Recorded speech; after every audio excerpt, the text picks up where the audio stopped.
Yo, what's up? This is your boy Kofi with the main event podcast. Waiting for one of my hosts, Jonah Pitney, to enter into the podcast. So, just give it some time. I'm gonna wait for hold on. Let me share the. Let me invite him. Share with him the link.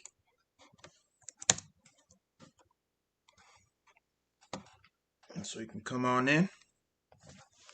Let me text him.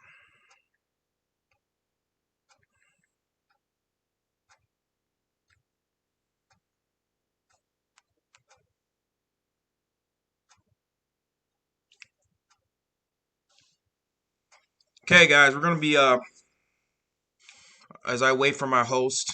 We're just gonna be discussing this whole Aaron Rodgers controversy that's been going on, and we're gonna be talking about the NBA playoffs, what's going on, what's going on today. Just a few stuff has been happening in the NFL, but most notably, that Aaron Rodgers interview that he had on ESPN, um, with what's that guy's name? Kenny Mayne. Kenny Mayne's final show on ESPN, and we're gonna be talking about it. So I'm just waiting for my host right now. I'm waiting for my co-host, Jonah Pitney. We're going to be discussing this Aaron Rodgers controversy, and we're going to be discussing Chicago Bears, NFL, and NBA playoffs. So I'm just waiting for him right now. Just give it a sec. So Jonah Pitney, that's the link right there. If you want to get in, anytime you're ready, just let me know, man. So we can get this show on the road. Get the show on the road.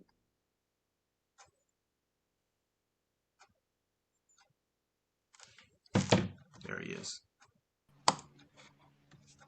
What up, man? What is Yo, going what's on? up? Man, not much, bro. Not much.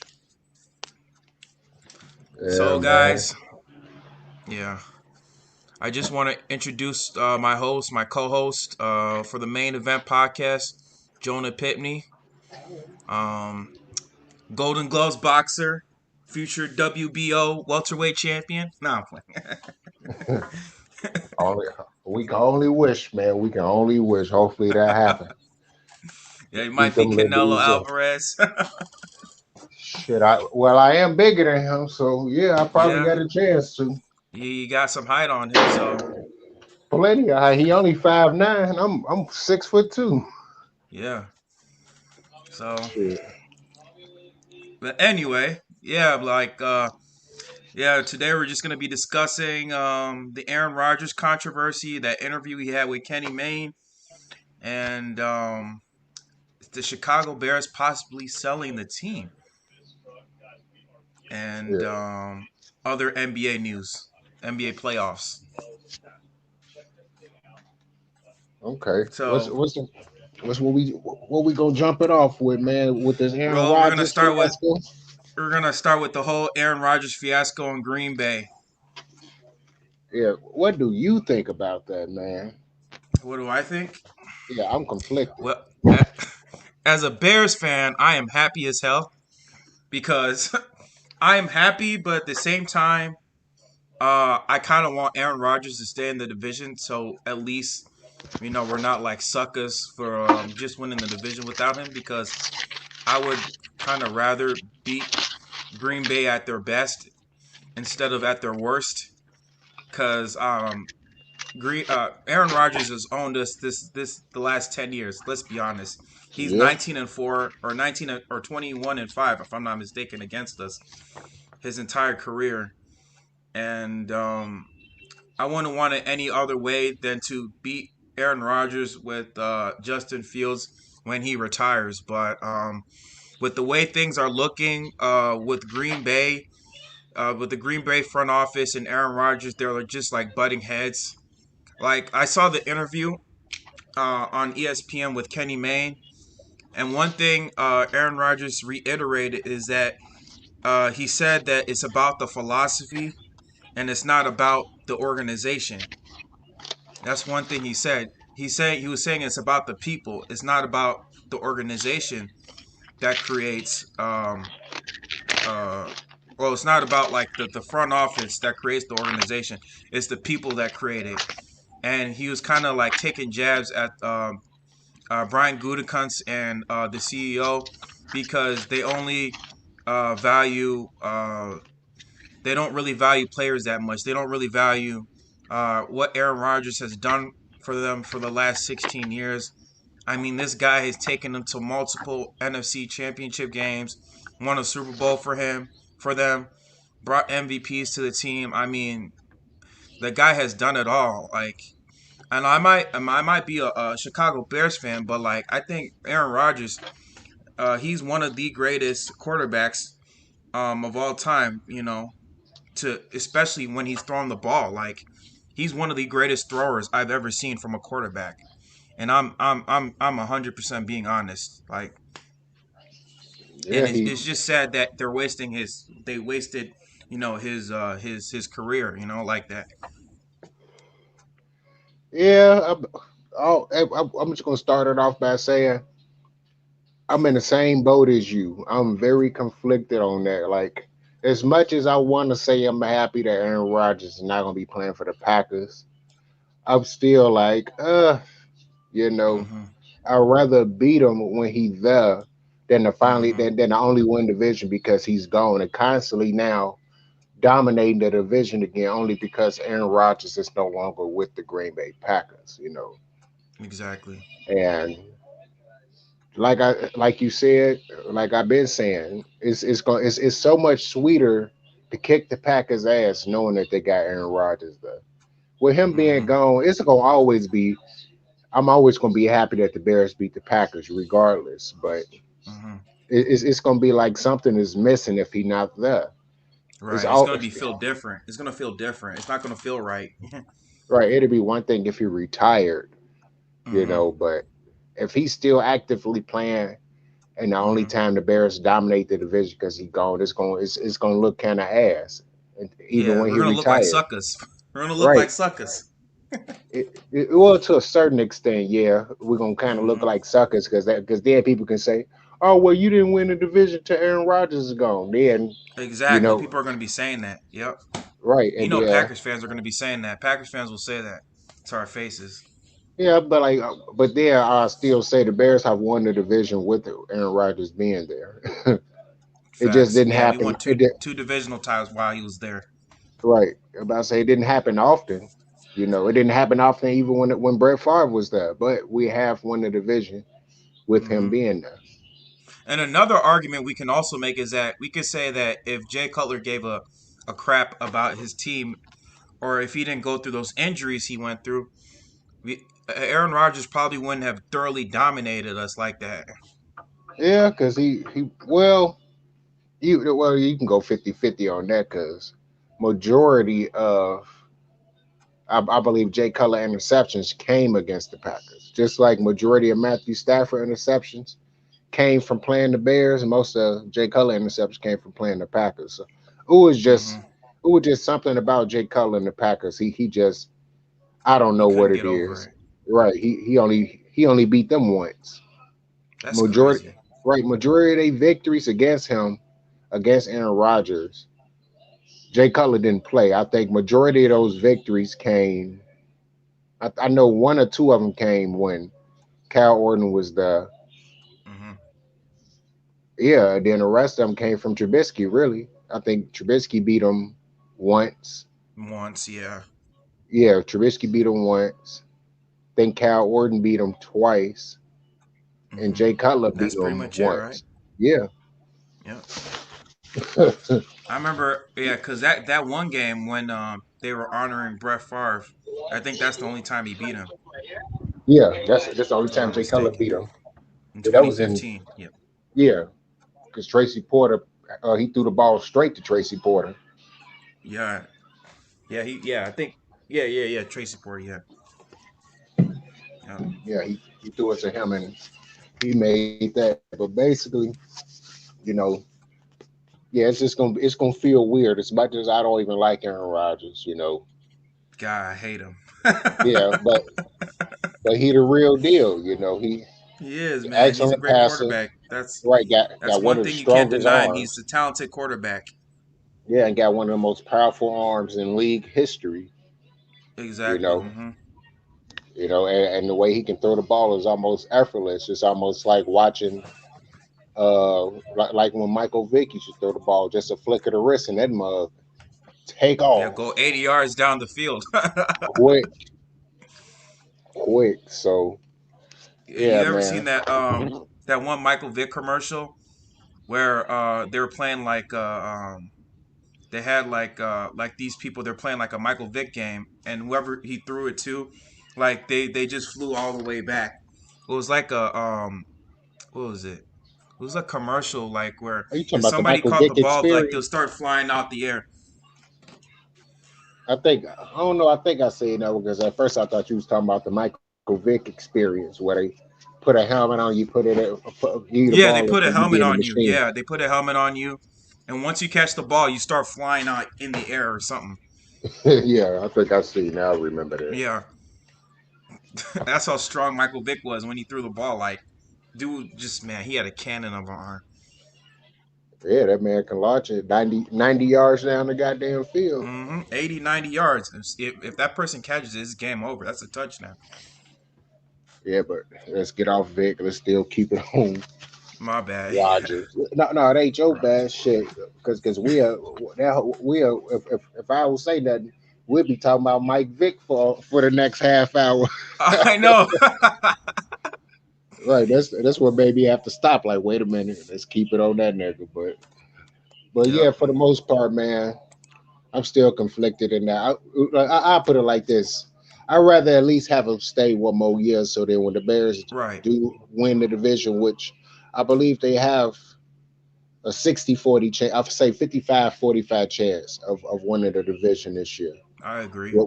With a lot of upgrades on offense, offense is going to be a lot better than it was last year. What happens? A few more weapons. Hmm. Defense is going to be okay. I don't know how well Desmond Trufant gonna play for the team. I watched a few of his highlights and everything else. I know that one of the main things he's good at is being aggressive. He is aggressive in bump coverage, tight coverage, but he's liable to get beat down the field. So I know that the team that they're gonna have to call like a lot of cover two or a lot of cover four just to make sure that when he get beat over the top, either Tashawn Gibson or Eddie Jackson have him, you know, someone able to help him out over the top and save him. Hmm. So hopefully that can work out. So with all that happening, especially jumping back to the offense being drastically improved at the wide receiver depth, with Dash Newsome, I watched a few of his highlights Yeah, that a guy's a couple human of days highlight reel, ago. literally. Yes, he is. He's super fast and he know how to. He's definitely good at end rounds because they ran a And he's lot of very them. he's also very good at catching contested like catches. Yes, his spectacular. Like if he was in the game, his spectacular catch should be 95 because that's all he kept doing. And he Hmm. got some breakaway speed. Speed. Yup. So, Dude, we got so much speed on this team, man. It's ridiculous. oh, that is a definite like the speed of this team compared to just the last year. It's gonna make a huge difference. And I'm Hmm. still wondering what they're gonna do with Javon Williams. I think they're gonna keep Anthony Miller and let his contract play out this year and see where they Hmm. go from there with him. But I wouldn't be surprised if Williams get released just before the season start. Right. Probably have him play out the preseason. Probably have him play a lot in the preseason, just so that people can see how he do. And then after they get rid of him, unless he just an excellent special teams tackler, that'd be the only way he can stay on the team. And what about Riley Ridley? I think they also have him on the roster as well. Right now, Riley Ridley, I don't know if his role gonna change or not. Because Mm. even though he's an excellent route runner, he got good hands. They say that he got a problem remembering the playbook, and that's why he don't be on the Mm, field. He always right. running the wrong route. Or That's why he Matt got Nagy hasn't been playing him like that. right. He got all the skill. He got Uh oh. Uh oh. I think his stream went out. So yeah, guys, this is the main event podcast, episode 5. We're just talking about the Aaron Rodgers controversy, and we're just talking about Chicago Bears. Yeah, I think I don't. your thing just cut out. Yeah, I got a habit of hitting the goddamn leave button by mistake when I be trying to hit something else and kick Yeah. myself off mid conversation. God damn it, I ain't forgot my I lost train of thought, man. Yeah, you're talking about the Chicago Riley Ridley and Yeah, why he has been playing. yeah. Basically, it's just yeah. Now I remember. Thank you, but yeah, Hmm. basically that's the only thing that's keeping him off the field. He gotta get better mentally because to me he can be a lot better, a lot more serviceable than Anthony Miller was even his rookie year. Hmm. He just have to get he got He to has get to remember certain the playbook. intangibles in over. Yeah, he got to improve on his intangibles. Because route running and being fast and good hands, it don't mean nothing if you're not running the right route. They ask you to run a post corner, but you decide, Hmm. hey, I'm just gonna run a damn post. Hmm.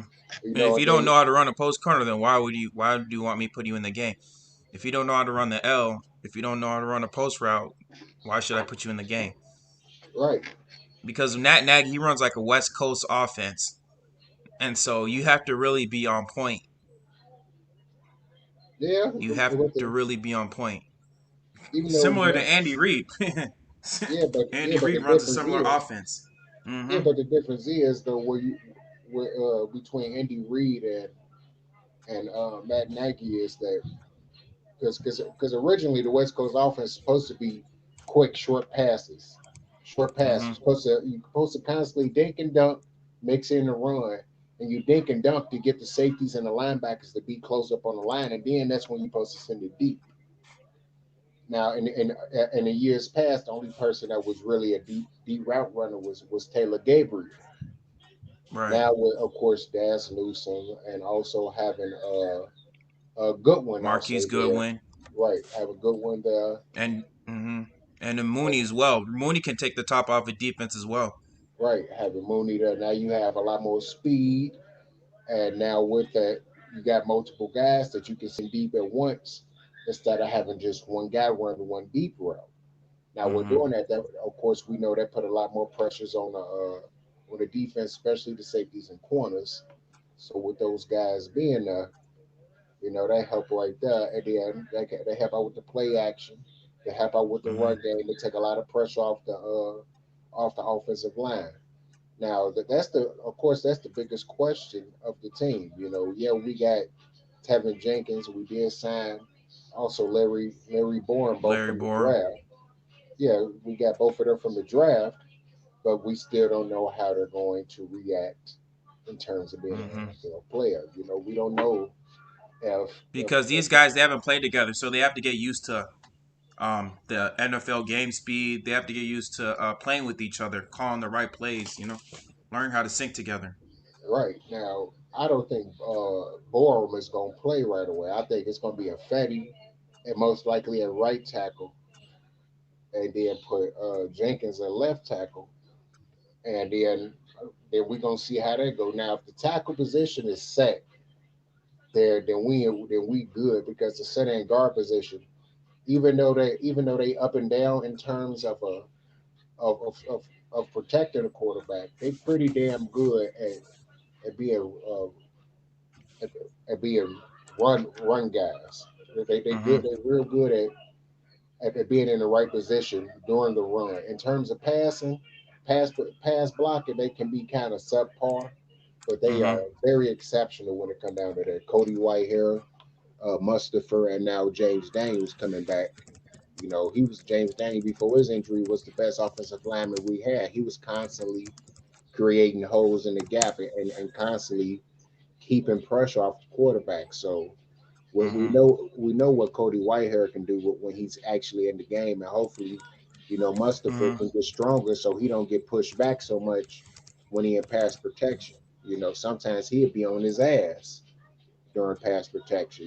It'll happen sometime in terms of run blocking, but for the most part, he'll pancake the guy and keep on going. But if he can improve his pass blocking tremendously, that's what's gonna make a big deal right there. What he able to do Right.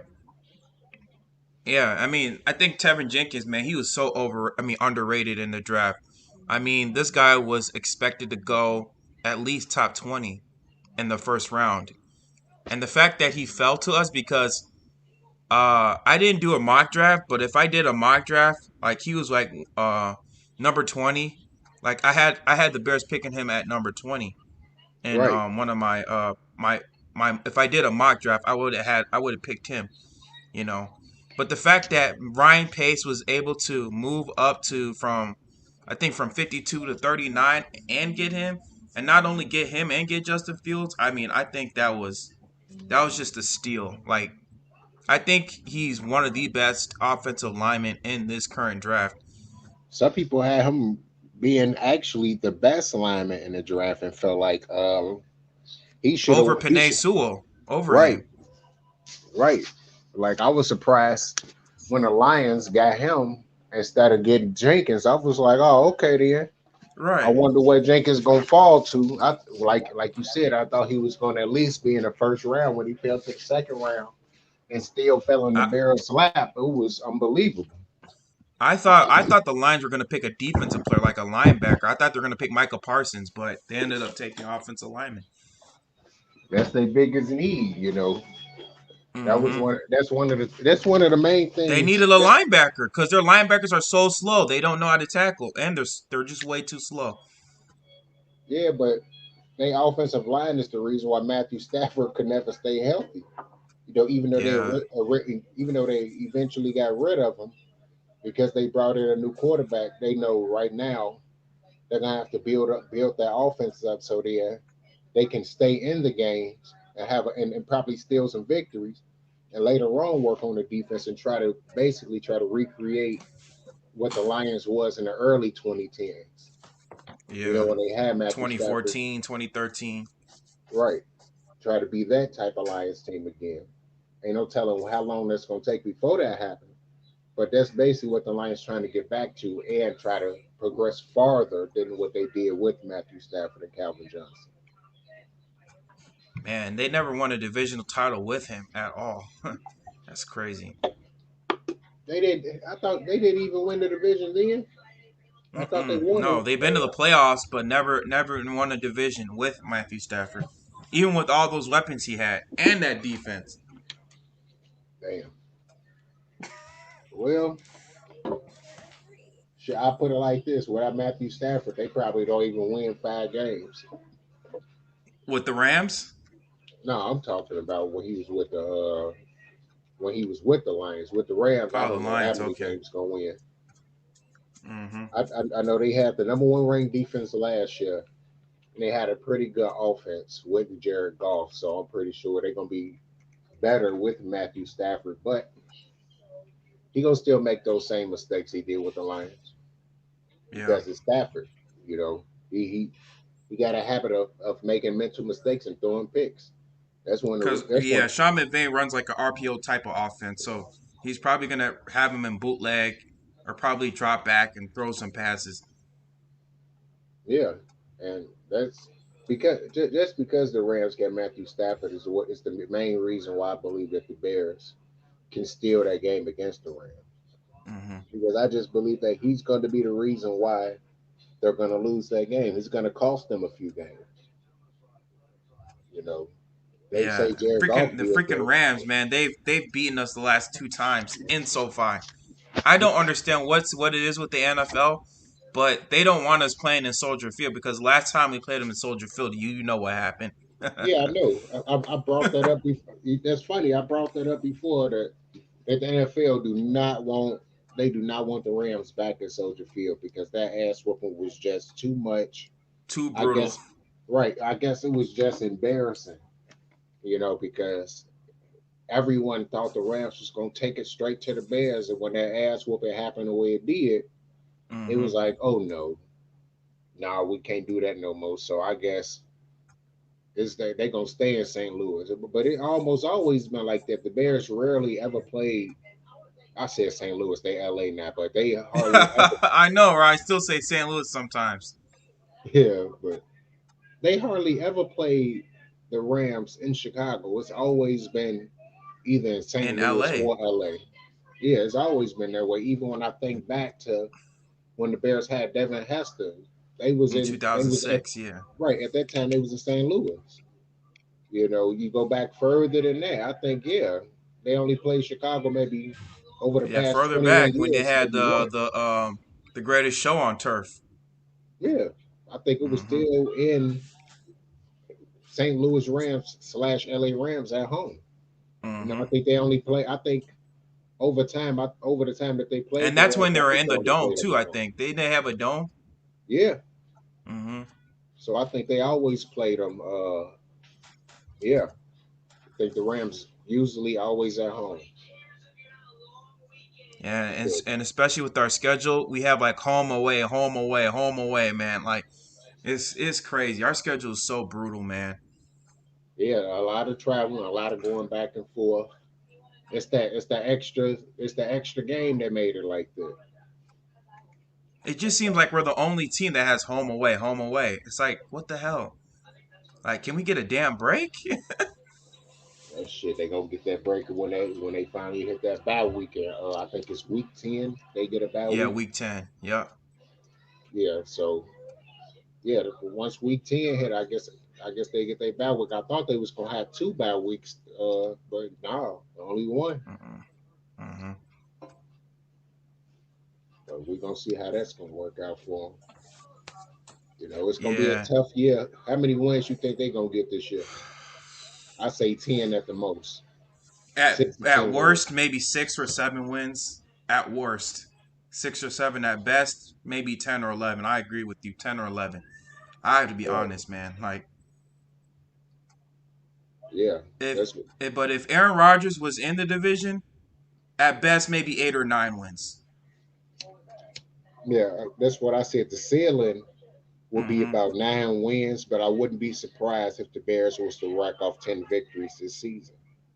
I Right. just wouldn't be surprised. So like even I last think year, I think I think they might steal some games from some good teams like Baltimore or Cleveland. I can see that. the only one I can see them stealing it from is the Steelers. And that's because over the past 15, 16 years, ever since the Bears lost that game against the Steelers when Jerome Bettis ran over Brian Urlacher, the Yeah, Bears I been remember picking. that when he stiffed armed him. Yeah, the Bears been whooping the Steelers' ass every year after that. I don't think the Yeah. Steelers. I think the Steelers maybe beat them one more time since then, and every time after that, the Bears is like Nope, we're I not say, having it. yeah, I think since 2010, the Bears is undefeated against the Steelers. I know they played them in. I think they played them, and I don't know if they played them in We played him in 2011, 2017. I remember that. That's the last yeah, time we played him. And then we played him was it 14, 2013? yeah, 13 or 14, 2013, one of those years. yeah, yeah, 2013 they played them. They still beat them then. I think they beat them in 20, I think they played them in 2015 and beat them. Mm. Yeah, every time the Bears have played them since their ass kicking, they have beat them. So we're like 3-0, 4-0 against them since 2010. Yeah, and before that, they beat them a few times before that. They beat them with Jay Cutler, I'm thinking 2009 or 2010.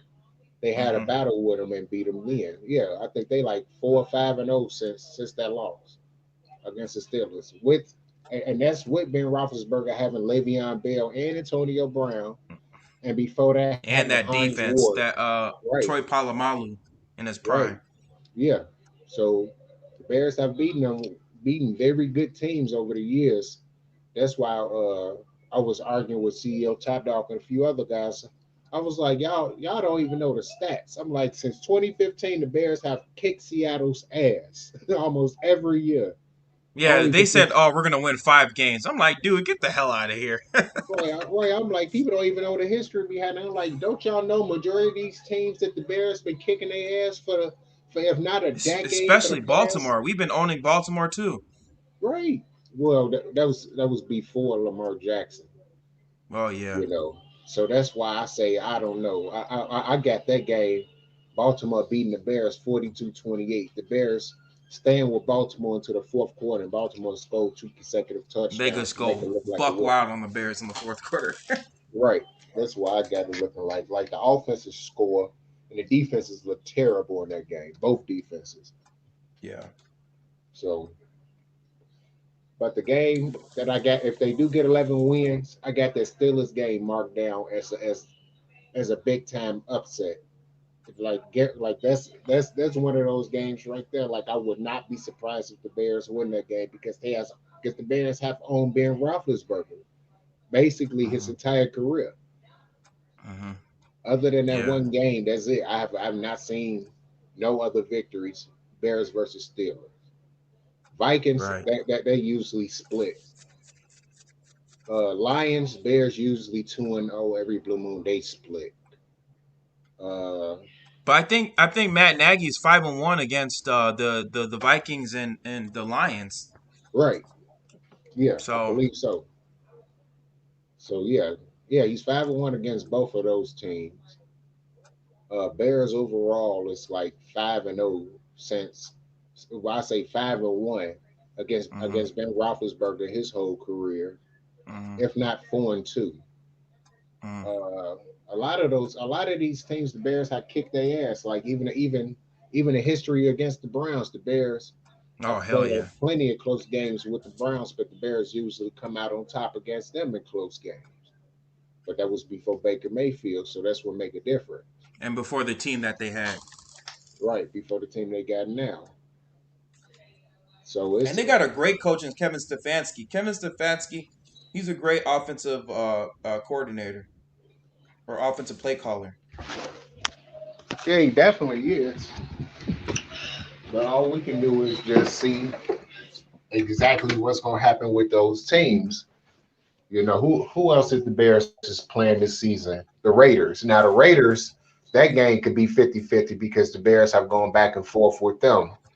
Bears Right. whooping what like the Bear I don't get It's it been because the split. Bears It's been split with right, two because the teams. Bears They beat whoop the our ass. Raiders. We whoop theirs. Right, like the Bears will whoop them when the Bears is not a good team and the Raiders is a bad team. And then when the Bears is a good team and the Raiders is a bad team, then the Raiders beat the Bears. So it's like, yeah. Right. It's like what the hell. Yeah, that whole situation is flip flop. So that's a 50-50 game, but I'm still picking the Bears to win that game because the Raiders defense is ass. You know, mm. their offense is capable of putting up 40, but their defense is capable of giving Giving up up 40. 70. Right. They get Yeah. right. So it's like if you shut their offense down and your offense can be at least cognate enough to put up 17 to 20 points. You know, you got And they their got some ass. great weapons in Las Vegas. They got some great weapons. Yeah, they I do. ain't gonna Uh, lie. You know, it all just going to depend on execution of the defense to play against these teams. You know, we know And that it's the all gonna be defense, dependent on their quarterback, Derek Carr, because sometimes he can be streaky at times. He's a streaky quarterback. well, he's been streaky since the injury since 2016. After that injury, he Yeah. ain't been the same. He hasn't been the same since that time. So hopefully things can. I don't know. Hopefully Hopefully things can go things. on our favor. I want him to Right. be to That's play bad and Khalil right. Mack to That's sack him twice. right. That's what I was thinking. Like, hopefully things can work out for us, and is he just had one Cause of those days? Cause I remember the last time when we faced the Raiders, man, they were playing so dirty. Freaking Richie Incognito was chop blocking us. They were man, they were Yeah, playing they kind of weren't. dirty. Yeah, but the refs wasn't calling it. They weren't calling it. You know, they didn't call it. They didn't. Man, we know how it is, man. They don't. The NFL hate the Bears, and they They don't like hate the calling Bears, call. man. I swear. I It's was like they have just something against us. They definitely do because I was looking at some highlights with Khalil Mack when they was playing the Giants, and almost every goddamn play, him and Robert Quinn being held to death. I'm like, yeah, damn, not one flag, Not not one one, flag. not one, and it's all on And film. you remember that Atlanta Falcons game when we played the Falcons when Khalil Mack had that sack against Matthew Stat or Matt Ryan, but like they called a roughing the passer on Mario Edwards, and so they negated his sack. Right? Yeah, I remember that shit. That That bullshit. was stupid. Yeah, man. I don't know, man. It's just, I'm just hoping that the Bears season can be successful, even more Hmm. successful than it was last year, because even last year I predicted the Bears to finish at low 8-8 at best, 10-6, Hmm. and unfortunately they finished 8-8. They got into the 8-8. playoffs, but we know how that story went. So hopefully, Yeah, yeah. I talked to you about it, how they got embarrassed. yeah, that was a just an ugly game. So hopefully they Yeah, can straighten out a I know. lot of shit and get that together. Right. Another thing I wanted to talk about is that Chris Sims, Phil Sims father. Well, Chris Sims, he's the son of Phil Sims, former yeah, Super Bowl quarterback Phil Sims. Chris Sims used to play for the Bucks back in the day. Yeah, for the Bucks. Well, he came up with a top 40 QB list um, a couple days ago, and he had Justin Fields ranked 39th out of 40 quarterbacks. He had Kellen Mond ahead of him. I want to get your thoughts on that. Well, I guess he's strictly basing it on the fact that because Justin Fields hasn't played yet, Hmm. you know, he's taking his college accolades in consideration, and that's the reason why he's still within the top 40. Because it could be worse. Well, he's not even in the top 40. Yeah, But but he had Kellen Mond over him. yeah, I don't know, man. I put it like this. Justin Fields is still almost like a project quarterback. We don't know exactly how he's gonna fare out. Hmm. Plus he probably also taken in consideration of the history of the Ohio State quarterbacks. Yeah. It could be a lot of factors that feed into that type of narrative that he basically had no choice but to make that type of prediction. We'll find out the moment he plays this season, and then this Hmm. around this time next year, his evaluation could be completely different. Now the worst case scenario is Justin Fields stays at 39. The best case scenario, he's at least in the top 20 and or end up being in the top 10, depending on what type of season he has. Because if he plays the entire season, we know at least he's gonna rush for at least over 500 yards. Right. You 500, know, 600 yards. Yeah. right? We know he's gonna throw 20 plus touchdowns. The only risk factor is that he can wind up throwing 15 plus interceptions throughout the season. Yeah. Because he's one of the most accurate quarterbacks with the deep ball, and he also very accurate at threading the needle. One of the top quarterbacks, if not the best, at doing both. Hmm. When it comes down to NFL corners, we know that they are a step or two faster than those college players that will Hmm. just barely miss knocking the ball away or something like that. That can easily And could they're have been just an straight ball interception. hawkers. They're straight ball hawkers. Right. So that's what I'm saying. Like, that's going to result into an interception here and there. And I believe he's going to throw multiple early on when he first started playing. And it's going to taper off as he get more experience and get used to that speed.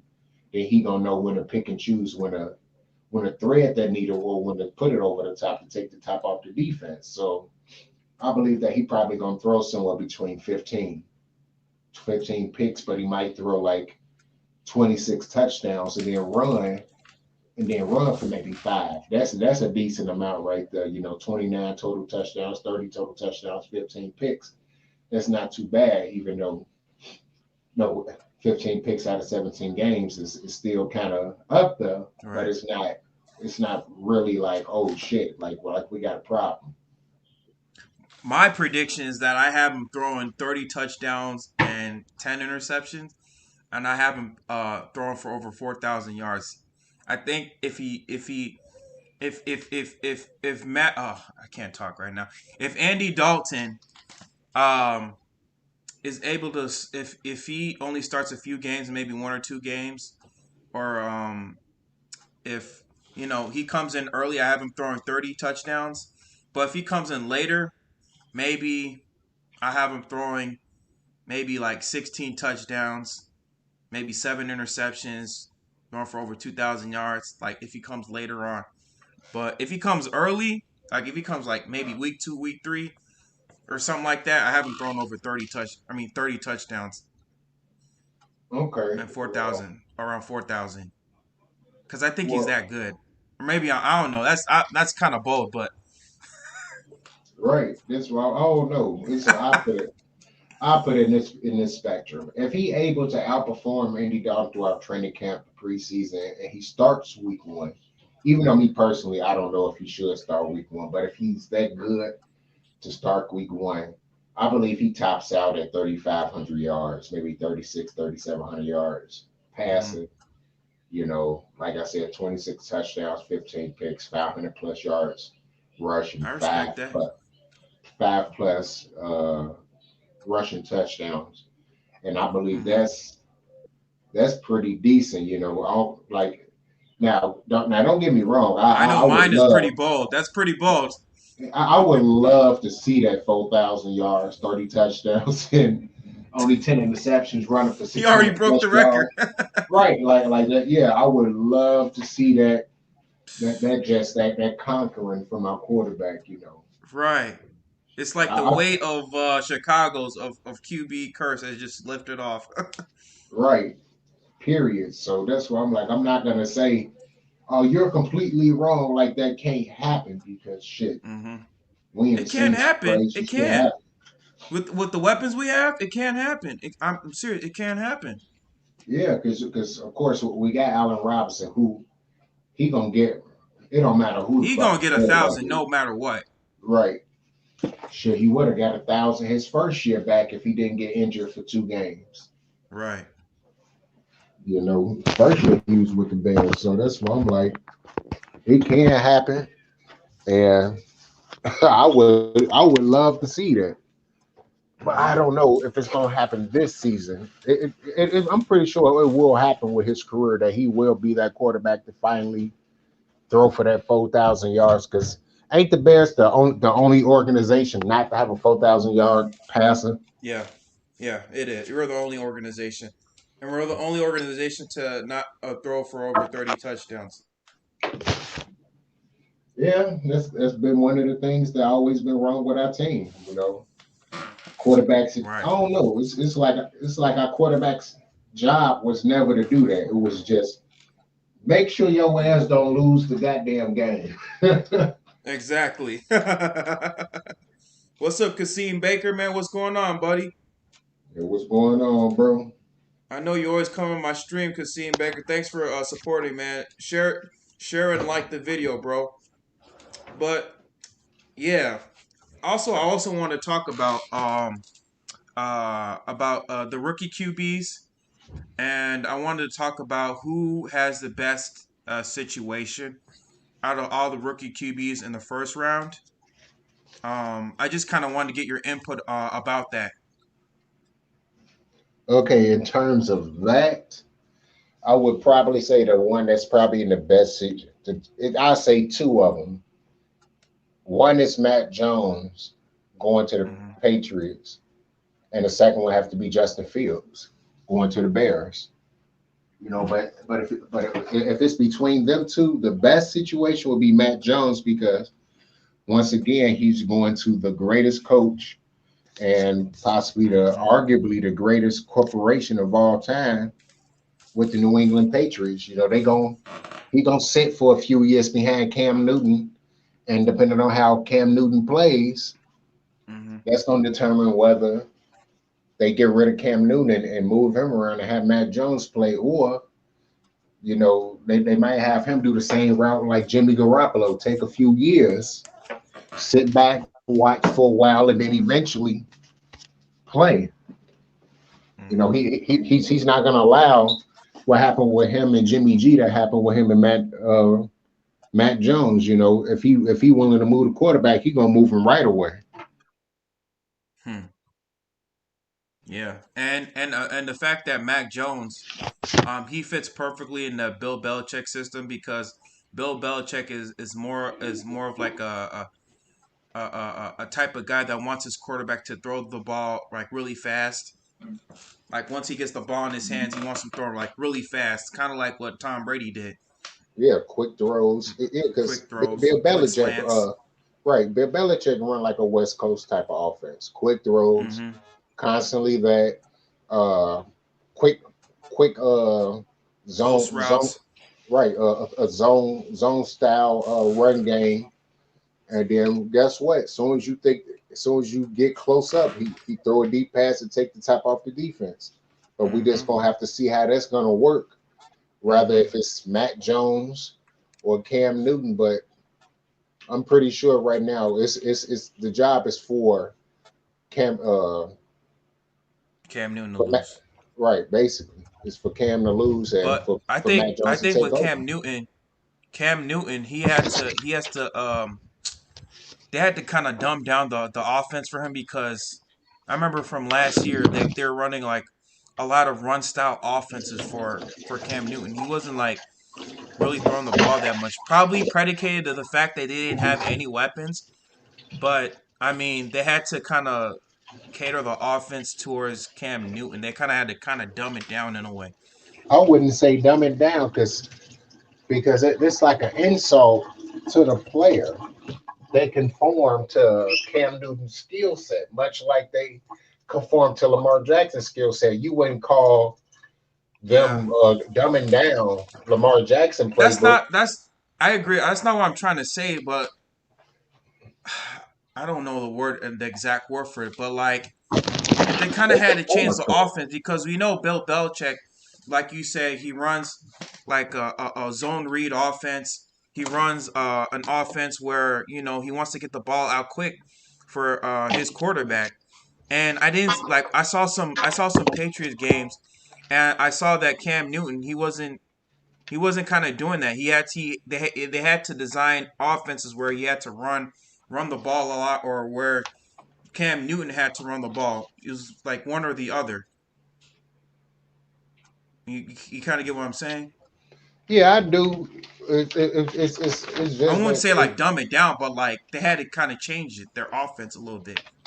Yeah, that's what happens when you have a new quarterback. You have to. It's a new era. You know, Hmm. 15. We both know that 15 years ago, when the quarterback came in, they had to conform to the offense. The offense didn't conform to them, and that's why a Yeah. lot more quarterbacks didn't have the success that they do now. You know, Mm. if Lamar Jackson played in the league 15 years ago, would he actually be as good as he is now? Having to play in an offense where they not conforming to your ass at all. They might got maybe 15 plays that's specifically for you, but the rest of the playbook is what the coach want, and that's it. You know, he Hmm. probably wouldn't be that good. He'd probably be an average quarterback, 22 touchdowns, maybe 17 picks a season. You know, he'll still run wild because that's what he's gonna do, but he'll probably throw Or more it'll picks. probably convert him to like a wide receiver. Right. Something. Right. He probably would have been a receiver or a running back back then. Hmm. If And they didn't play you know like what's that. so funny? You know what's so funny? Warren Moon, he did an interview, I think, with Undefeated, and one thing he reiterated was that he ran his 40 times slower because his actual 40 time was like I think he ran like a 4.4 in his 40 time, but his actual official 40 time, like he ran a lot slower. I think it was like a 4.6 or 4.7. And he said the reason why I ran it slow because I wanted to play quarterback. I didn't want them to convert me to like a wide receiver. See, that's what I'm saying. Hmm. That's what they would have did to him 15 years ago. So that's why I'm like, you have to. That's why I'm saying like you can't say, well, you can, But I would, but that would be kind of disrespectful to the players saying they had to dumb the playbook down. That's why when people say that about Trubisky, the coaches had to dumb the playbook down. No, they didn't. They conformed the offense to his skill set. To his skill set, yeah. Now, on top of that, what they should have did was still mix in a little bit of what Matt Nagy likes to do, and was able to and try to blend that because they was able to do that perfectly in 2018. That's why a lot of people be forgetting. Oh, he couldn't. Trubisky couldn't throw deep downfield. I'm like, y'all be forgetting that in 2018, that man was hitting deep passes like crazy in Yeah, he threw 2018. like what 6 or 7 50-yard bombs. I think he had the most. I think in 2018, one of the Right, higher or one of the most. right. I think he was like top five in that. That's why I'm like, Top people. five, yeah, yep, in 2018. That's from following that narrative of, oh, they had to dumb the playbook down. No, it was just lack of execution. So, but back on subject, basically, all they all they doing now is conforming to the offense, and then all the coach has to do now is just try to mix in certain shit that he likes to do along with that, and if they able to mix that together perfectly, you have a recipe to win, and I believe that's what they're gonna do with Justin Fields, basically. They're gonna conform the Mm-hmm. offense around him. Matt Nagy gonna still have his plays that he like to call, and if they able to mix that together along with this defense having plenty of rest and being dominant, what's to say that the Bears won't end up having a magical season, end up being 13-4 or something like that. That would be crazy if you go 13-4, bro. You know that can happen if the defense do not stay on the field like they did last year. If they able to get Mm-hmm. off the field as much as they was early in the season, but the offense is able to stay on the field longer and put long drives together. On top of that, Mm-hmm. instead of kicking field goals, score touchdowns. Ain't nobody gonna be able to stop the Bears. It's gonna be like 2018 all over again. Just thank God we do The not have NFL Cody will be put on notice. Parkey. Boy, Dare they gonna try to disrespect shut the the Bears. Bears. They gonna try to shut the Bears back down. That's gonna happen. But when we were doing well, they're talking so good about us. Like, oh, look at the Bears. They're great defense. They're No, they was still talking shit. Well, yeah, Stephen A. Smith was yeah, yeah, his bum ass. yeah. Freaking Stephen A. Smith. Because I'm like, it's a few guys that I remember they were still talking shit. Even after the Bears stomped out the Rams, they was like, I still don't believe in the Bears. I'm like, man, get the Right, fuck out of here. right, exactly. I think what's his name? Who was Skip, and what's his name? Shannon said there or something. Yeah, I think Skipper Shannon, that fat One of those ass dude, guys. Woodley or whatever the hell his name is, Oh, damn, what's that dude's name? Um, that Uncle Tom ass nigga. yeah, I know what you're talking about. I forgot his name though. I know what you're talking about. Yeah, that Yeah, fat like dude. yeah, him. Those are the guys that was still talking mess. Even I'm talking about even when they was 12-4, they was still talking shit. Mhm. So that's why I'm Even like this. even even that Fist Vegas guy was talking crap about the Bears too. Well, I'm not really tripping on what the hell he got to say because when it come Yeah, I down know. to it, He's just a we know YouTuber. Yeah, that the Damian Bears is Woody. gonna kick. Damian Woody. Yeah, yeah, that's his Yeah, name. Damian Woody, but we know that the Bears is gonna kick the Giants' ass. So Yeah, the moment he's the just Bears kick, delusional. That's all. That's all. the moment the Bears kick the Giants' ass, I'm hopping right on his string and I'm talking all the I'm gonna be shit. talking so much shit to him. I'm like, how about the Bears, Fitz? how about Right. how about that, my nigga? Exactly. Now, if the Bears shock me and beat Baltimore, oh, I'm definitely talking shit then. Oh yeah, I'm especially the talking CEO Top Dog because hell yeah, he's a Baltimore fan. Yeah. hell, I'm gonna be talking shit. I'm like, hey CEO, what's wrong, my dude? I'm even gonna even tell though Butters, you better start a stream and bring your buddy, bring your henchman, your right hand man, so we can talk so much crap to him. That's gonna be kind of funny, but it's all good. Hold on, who is this? Micro Mike in here. What's going on, bro? Yo, what up, Micro Mike? Come on in, bro. What's up, Micro Mike? Let's look Detroit Jake, Lions. boys. I I'll love be that right guy. back. Micro Mike. Who else? Oh, Bullock Jake, aka Mitch Mitchell Trubisky. Trubisky. Yep. Yeah, What up, man. David? Shalom, my brother. Shalom, shalom. I tried to play Bush look Jake in Madden. He didn't want to Oh, play me really? in Madden. Yeah, he didn't want to play me in Madden 20. He kept saying get Madden 21. I'm like, I'm not buying that motherfucking game. I'm not buying the game that had a 0.6 rating from every damn body. You want me to buy a game that's worse than Madden 20? I'm good. Right. So after that, I ain't Play him playing in him. Madden 05, dude. In Madden 04, Madden 05. You get stomped. I got that. I got both of them. Tell I tell got him to both. come to your place and play it. He'll get stomped. I quit it. He said I quit it. Let me see what he What put. did you quit, Jake? Yeah, whatever. I don't play I don't Madden play anymore. Madden no more. LOL. Well, it don't matter. I would have Don't got matter. your ass in Madden 20 anyway. I I swear to probably would have God. gotten it. I'm good at NBA 2K. I'm not too good of a Madden player. I used to be good when I was young, but I kind of stopped. Shit, I be whooping people online. Motherfuckers be sending me threatening messages on They be there. rage quitting easily after you score like 7 or 14 on them.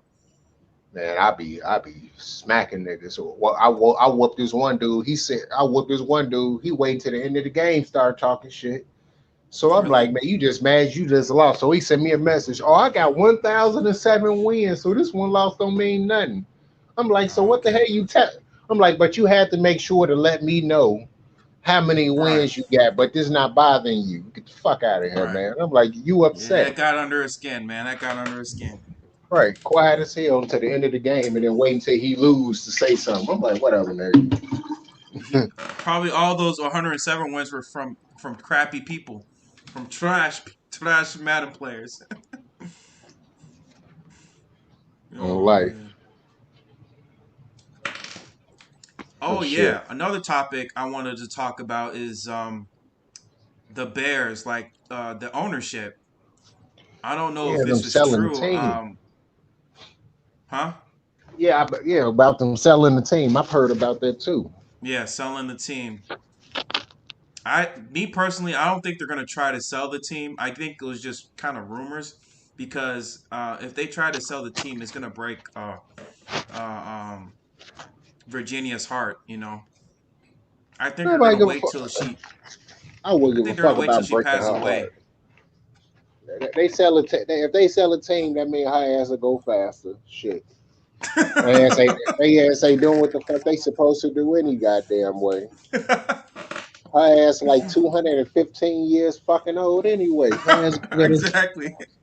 shit. When she was born, She's like, my slavery was money still will go away. That's the only way she'll be sad. right. I'm like when she was around, when her ass was around, slaves was still fucking a fucking thing. This one, I'm like, man, I don't give a fuck Right. about all That's when that they had shit, the man. Tulsa, Oklahoma riots when she was still Right. a child. Right, when she was right, that's what I'm saying. When her ass was born, Walgreens wasn't even letting niggas in there yet. So this one, like, fuck out Right. of Freaking sliced bread wasn't even invented yet when she was born. here. Right, that's what I'm like. I don't know, man. Like, in all actuality, though, they gonna wait for her to die to get rid of the team. Right. Then they gonna finally sell the team. Then I because Judah spoke about it briefly. Like they go if they sell the team, they might leave Soldier Field and go to Arlington Heights. Right. But I'm like, Arlington Heights is really not far. I know What is it, with like 30 straight. minutes away from Chicago? Yeah, all you got to do is catch the Union Station train to Arlington Hmm. Heights.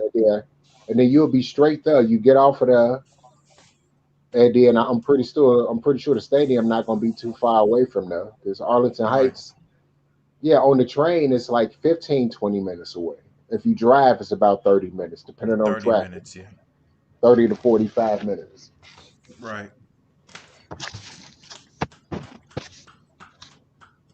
So that's why I'm like, And I people don't are know. really tripping. Like, don't move the stadium.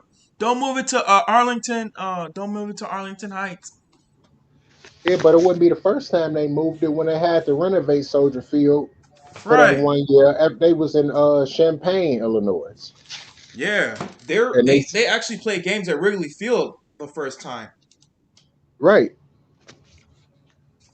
That's what I'm saying. Like they played at Wrigley Field, and they also played in Champaign, Illinois, until they got finished renovating it. Yeah. But Yeah. I don't Exactly. know. I don't know if they sell the team. I don't know if they move into Arlington Heights or not. If they do, I don't know. But yeah, they need to the Hallis family definitely need to get rid of this goddamn team, and they need to move the fuck around because they lost. They don't know what the hell they doing. Yes. Yeah. They don't know. You They're know, not football minded. I don't know what George Halas did, but he did not raise his kids to be football minded people. no, he did. It's just that They didn't care. right? You have to give a shit enough. Like I'm pretty sure she gives a shit about the team because of the history Hmm. and what her father did and everything else. But that don't mean that she's still in touch with everything that's going on. That don't mean her sons are still in touch with it because I'm pretty sure they went to school for business, so they looking at everything in terms of business. They not looking at it in terms Like of a football, right? right as a football team. They just looking at it as this is our business, and we gonna do whatever we can to keep it afloat. But we only can do so much Dude, in I'm their still surprised terms. freaking Ted Phillips is still there. A freaking accountant. How the hell do you hire a freaking accountant? I don't get it. Listen, Accountant. that's and that lets you know how out of touch they are, and for the most part, they can't be that out of goddamn touch because they know they fucking up and they know already that they got to get rid of the team, but they know the only thing that's holding them back, from making a whole It's bunch of money Virginia. is right. So they waiting on her to die, so then they can make bukus of money from selling the team, and then they can cut they losses with whatever's going on, and they can move around, and then you won't even hear shit else about them unless it's just talking about them in the past, and now this the new owner or whatnot. So, Right. but what do you think about that? With them trying to sell the team and everything else. Dude, I'd be so happy if they sold the team because I think this team needs a new leadership. They need a new regime. We've just been stuck in mediocrity for like, man, so many years. Ever since we won the Super Bowl in '85, like we haven't done anything at all. Like we hired this guy, freaking Ted Phillips, a freaking accountant, and the last time he's been president of the company, we've been to what? How many playoffs? Like 8 playoffs or what? 6 playoffs in the last 20 years? I don't know. It's Yep, between 6 to 8 playoffs. And then the yep, last 21 years, we've been to we had one Super Bowl appearance, multiple like records below 500. I mean, it's been a disaster, man. Like yeah, shit. I have like a long laundry list of players of Hall of Fame players that he's passed up. I mean, Well, it's that happened was what. Well, on that I say that happened with every team. Because if we can go back in history, the Bears would have got J.J. Watt. They would have got Randy Moss. Ladainian Tomlinson. Right. They would have probably got Drew Brees or Tom Brady when he was in the draft. The Bears said that means shit. Every team will be stacked because every team will get the players that they passed. If every player got the teams got the players that they passed up on, even the garbage teams would still be able to manhandle majority of people because they will have nothing but Hall of Famers on It'll be the like team. the Mutt teams in Madden, the Mutt Basically, teams. right? It will be that's basically how it would look. So that's Hmm. why I'm like in that retrospective, I can never look at it like, oh, the people they passed on because and that was the Kind case. of The like Bears, what everybody says about us. Oh, we passed up on Mahomes or Watson. right? And we defend that. That's why I'm like. That's why I can never say. who they pass up on because we'll still end up in that same circle of one of us having to defend and the other one is like, yeah, And and do they also forget that freaking the Minnesota, or not Minnesota, San Francisco also passed up on Patrick Mahomes and Deshaun Watson? Or what about the other 10 teams or 11 teams that right, passed up on them? right. I don't know, man. So it's It's not only us. right. It's what I'm saying. It's people follow the media narrative way too much instead of thinking for themselves. If you talk to most people, and if you really listen to them, majority of those people sound like Stephen A. Smith or somebody from ESPN. They don't sound like themselves when they be saying their points. You Yeah, know their points is not constructed from their they own sound like mind. It's what Stephen they A. or saw on freaking TV. Skip Bayless. Right. You see exactly like they thought process is not what they see on TV and in constructing a conclusion in their mind. They can construct in that conclusion from their mind based on what other people are saying. Most people sadly do not can't think for their goddamn self sadly. They need other people to tell them what's going on for them to come up with the conclusion because they too damn docile minded to figure it out themselves. And it's crazy that we have to put this information out there and say it exactly the way it is for people to understand. Because if not, they will still follow that narrative. Like I put it out there every chance I get. Stop following the narrative. Look at the narrative. Look at it at face value, and then also Mhm. come up with your same conclusion Look at the entire separately picture. from Look at that. the entirety. Not Don't just look at it from one perspective. Right, like come up with your own perspective too, and see how well does it match up with that result. And if you have to go back and rewatch some things, do that, and that's how you come up with a better answer than just spewing out what the hell Stephen A. Smith or Skip Bayless or Shannon Sharp Hmm. or whoever the hell is on TV or on radio or on YouTube or whatever, and just spewing out nonsense of what everybody else say. Make sure that you know exactly what you're talking about, so that when someone come at you, you got all the facts, you got all the info, and then it's clear cut. Can't nobody combat that. All they can say is, yeah, you're right. Sadly, I have to do that when I be talking to CA Top Dog and Giants Nation. Although they were saying, "Oh, the Hmm. Bears only gonna win 5 games," and then once I broke down everything, like you don't even know that the Bears been whooping the Steelers since for the past 15 years, or the Bears whooping the Seahawks. This time, They just look at ESPN and believe it, and they just go with that narrative. Those are the type of guys right, that just watch it. right. I'd be like, man, I'm like, Russell Wilson only beat the Bears twice his entire career. The Bears been whooping on Russell Wilson his whole career. He beat him once his rookie year, once in 2015, and since then the Bears have stuck it to Russell Wilson. So the Bears can still beat him, and then they all well, yeah, yeah, yeah. I know it's yeah.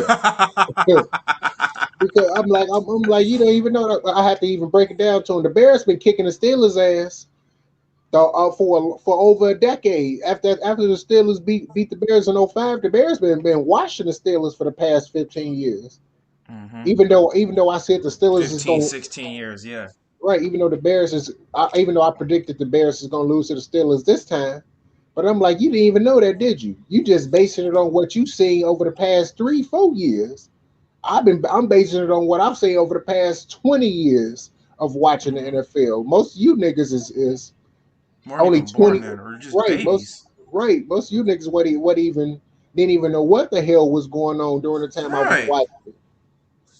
So that's why Exactly. I'm right. So after I did that, now CEO was like, "Oh, okay, well, They I probably guess were even diapers when the Bears went to the Super Bowl. most of them was or wasn't even Yeah. born yet." Yeah. That's why with a lot of them now they be like, "Oh, okay, then well the Bears can wind up winning 7 games."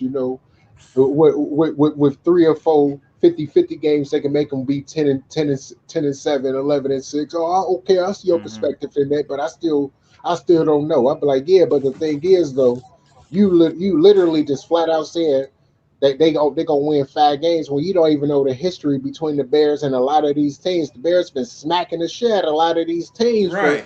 15, 20 years that's on their Right. schedule. And a And they lot of don't the know football like players they should. Right, and I'm like, a lot of the players that they've been smacking up is still on the same damn team. So I'm like, what are y'all talking about? They've been whooping on these guys when these guys were juggernauts and the Bears was only winning 6 games. Guess what? One of their 6 wins came from whooping on their ass. Hmm.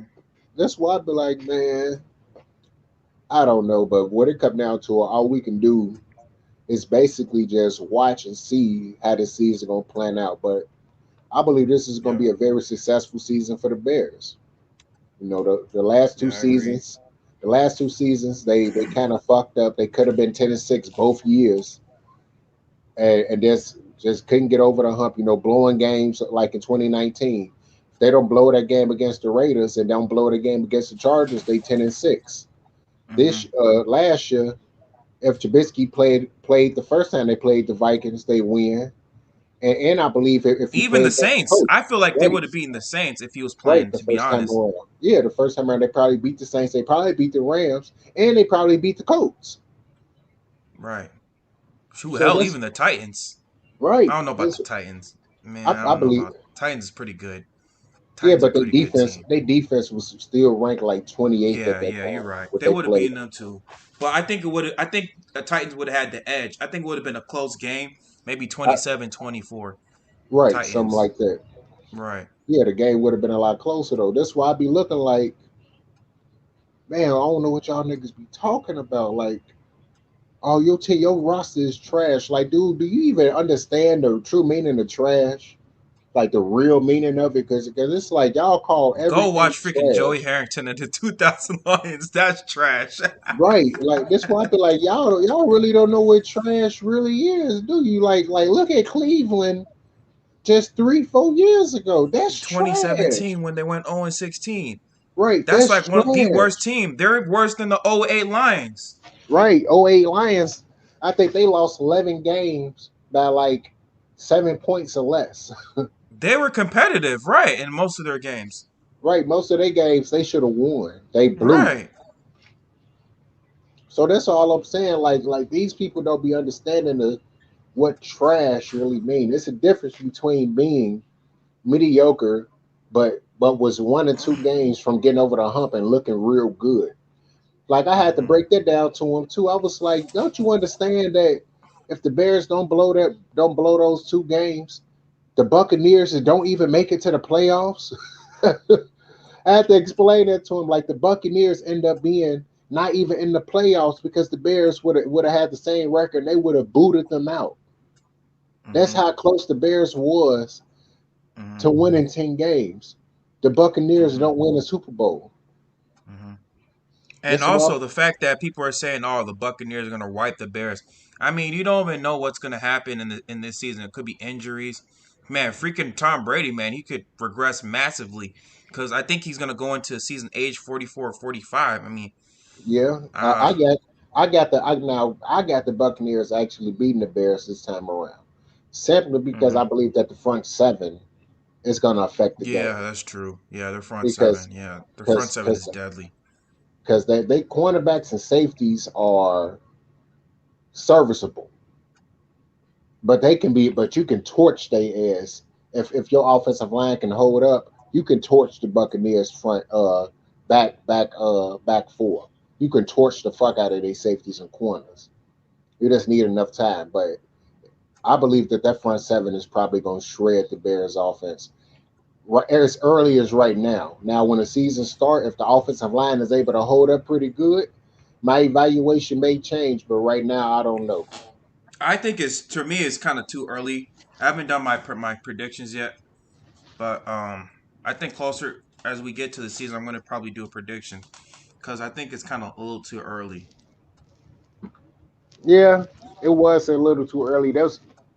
I put it like this: I had to do a early prediction, and I'm gonna see once the season get ready to kick off because I might watch the preseason because I haven't watched a preseason game in over 10 years. So I might watch a preseason game and see how they gonna do, and see how they react. If it don't look good throughout those three preseason games, then it might change my evaluation.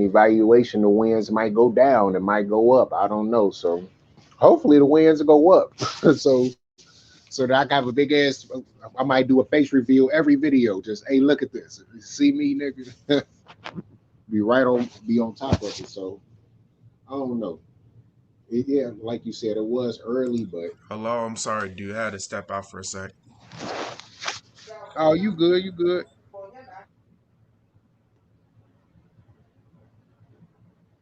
You good? You good? Well, people, while Kofi Hemming steps out, we're gonna keep this show and party going. And we just gonna still continue to talk about the Bears, and we're gonna talk about the individual players. Starting it off, man, I already spoke about Desmond Trufant. We don't. We just got to see now. Hopefully, with the return of Eddie Goldman coming back, how is the front Sorry, seven man. going to I do? had to, man. So I just had to take care of something. Oh, it was all good. I was still keeping the show going, even if you wasn't there. I Oh, just my started bad. talking about Yeah, the it's all front. good. It's all good. Yeah, yeah. Yeah, I just started talking about the front seven and how uh, the question is how the front seven gonna do now with Eddie Goldman returning, them having now Mm-hmm. additional depth with them bringing in a draft pick in the draft, and also just how would they perform now that Khalil Mack he don't have all those nagging injuries that he had, a bad shoulder, bad knee, all that throughout the season, and Robert Quinn now being back 100%. Hopefully his foot he got those foot problems in order, and Mm-hmm. let's see how they gonna play. Is it gonna be much like it was with certain games where they have a lot of pressure, and then the next Mm-hmm. game where they just have no pressure, or is it going to be that constant pressure like it was in 2017 and in 2018 where they got pressure on the quarterback? They was a top 10 defense. Because of Mm-hmm. that pressure, they helped out the corners and safeties and made them look even more better than they are. Because your Mm-hmm. front seven is what makes your corners and safeties go to the Pro Bowl. If your front seven ain't good, that put hella pressure on your corners and safeties because then they have to cover Mm-hmm. even more of the field. So Mm-hmm. so basically, how you think the front seven gonna play this season?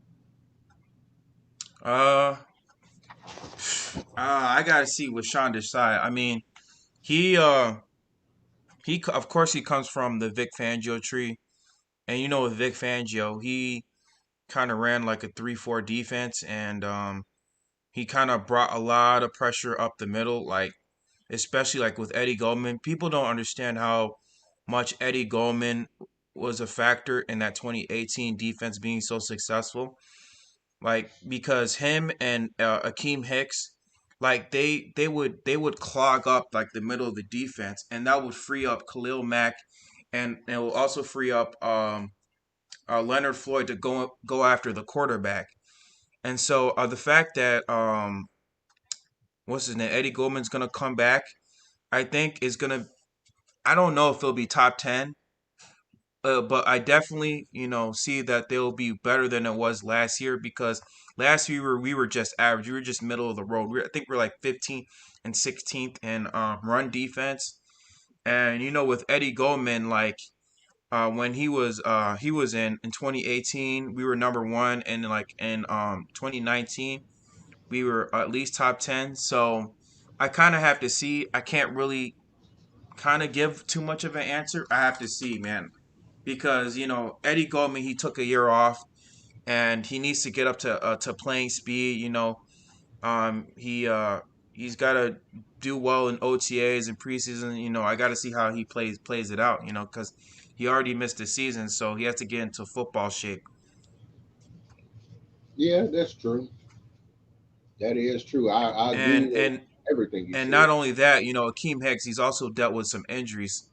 So we got to see how he plays. I'm not really too sure if it will quite be top 10, maybe top 11 or top 12, but we got to see, Yeah, true. in I my put it. opinion. Yeah, I put it like this too. Just adding on to what you said. If everything works out right, and if Eddie Goldman can have the same impact that he did in 2018 and 2019, then I believe that they run defense go from 15 to 6, 15, 16 down to fifth or sixth. Hmm. And with that happening, that causes teams to be able to that causes them have to throw the football a little bit more. that causes the cornerbacks and safeties to be able to tee off a little bit more and attack the football a little bit more. And that's what's going to cause those turnovers, those interceptions, those forced fumbles down the line. If Mm-hmm. if they're able to have an impact there. And me personally believe that a lot of those injuries that happened to Akeem Hicks, even though some of it is teammate based and some of it is football based, strictly football based. I believe that a lot of his injuries happened strictly because he had to fight so hard to get through because he didn't have the extra mate like Eddie Goldman to be able to push through to make it easy on him. Yeah. Because if you looked up, majority of the time, Akeem Hicks had like two or three guys on him. Right. You Yeah. know, Sometimes because four. right, because Roy Robinson Harris was a beast. Brent Urban But he was a wasn't as beast. strong as Eddie Goldman. He wasn't as Right, strong as him. right. They wasn't as much of an impact as Eddie Goldman. Eddie Goldman, Mm-hmm. he needs two, three people. If you putting two guys on Eddie Goldman and two guys on Akeem Hicks, Akeem that mean Hicks, that mean there's only one guy on Bilal Nichols, one guy on on, Curly, on on Khalil Mack, and one guy on Robert Quinn. Which means, guess what now? It's a free for all. Those guys gonna be cooking with gas, man. They gonna be guess going. who just came to the stream? Freaking Butters. Butters. What up? Yeah, I'm arguing with a bunch of Vikings fans. What are they saying? They're just giving Kirk Cousins, excuses. Like, come on, the dude had talent that Rodgers and Stafford wish they would have had. Especially that one Chinese guy, whoever his name is, Jerome. I swear to God, this guy just sucks on freaking Kirk Cousins so much. If Kirk Cousins was that good, they would have never got Kendall Mott or even have talks about Justin Fields. Mm-hmm. No, if he was really that good, he would have still been with the Washington Redskins. They would have never got rid of him. Period. Exactly. Period. There's So even that's why. times there was times where Kirk Cousins even choked on the Redskins when the playoffs were on the line. He choked against the Giants. Oh, he choked. Yeah, of course. He That choked was the against a most bunch of teams. right. That was the most hilarious shit I ever seen in my life. That's We because re- I ain't we like him. bro, we rest our defense. He lost to our backup defense in Oh yeah, Minnesota. he did in 2019. Or no, did he 18, even play? No, I don't No, think he played. 2018. no, that was Oh, 2018. 2018. Oh yeah, yeah, yeah. You're right. You're right. He lost 2018. to Yeah. our he lost to our backup defense. Oh yeah, because shit, halfway through the game was over. Mm-hmm. Yeah, I remember that. That was a whoop because 2019, the Bears whooped they second team squad because they even played they start. So Shit, man. what makes Justin Fields very different than the Ohio State quarterbacks? Uh, he's more accurate. He's accurate at threading the needle, and he's He's accurate super at mobile. throwing deep. What Mm-hmm. all Ohio State quarterbacks seem to have been mobile, but Not Dwayne but Haskins though. uh, yeah, but Dwayne I Haskins just wasn't as mobile as he was. Well, yeah, he wasn't as mobile. yeah, Not but even. I don't even he think was Cardale Jones was as mobile as him. yeah they wasn't, but they was mobile enough to be considered a scrambling quarterback in terms of college football. Mm. But those and he has I better can see JT intangible. Barrett. JT Barrett was an athlete. JT Barrett was pretty good. Right. That's why I'm like, all those guys have similar things to Justin Fields. Just that Justin Fields, the one thing that he does have over those guys is that he has better intangibles. He has better leadership. He can work. He can still do good with less. Mm-hmm. Majority. He showed it more last year with majority of his team being gone with COVID, and still was able to win a lot of games until And take until him the to the championship game. finals. Right, until the championship game. If he had all his players during the championship game, they probably beat Alabama. Right. It's not. Alabama was just a freaking juggernaut of a team. He wasn't gonna beat him. The writing was already on the wall. Like he wasn't gonna beat this team with by himself. I'm like, nope. Yeah, Yeah, I think Mac Jones, will be is good, but he needed to be put in the right situation, and Alabama had that for him. If he was on Ohio State, I guarantee you he would not succeed. No, they would have lost games. They would have lost games with Matt Jones. Matt Jones was on the team that's built like the Patriots. They got a good Hmm. offensive line. They rebuilt their wide receiver core and they have a good defense. That's what he needed. Yeah, yeah. I think Patriots. They got what's his name, Johnu Smith. They just got him, and they got what's his name? They got Muhammad Sanu, who's pretty decent. Right. That's what I'm saying. So that's why I'm like they got it. He's in a better situation than Justin Fields because he went from a juggernaut team and jumped on a team that can potentially be very similar to the team that he just left. Right. So he's straight in that. But with Justin Fields, in terms of staying on subject with Justin Fields, I believe that's what he has over those other Ohio State quarterbacks.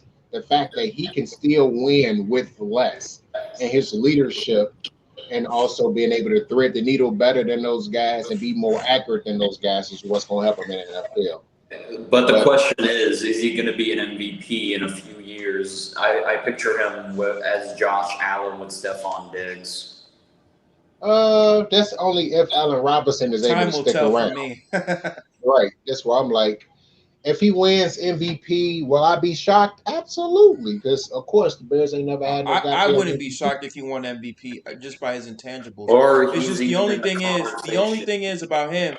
The only thing is about Justin Fields is that he needs to work on reading defenses more because I saw games against like Northwestern, Indiana, and Wisconsin where they were just confusing him with different types of coverages. They were doing cover zero, cover four, and you could see that he was getting really, really confused by those defenses. So he's got to work more on just reading more defenses.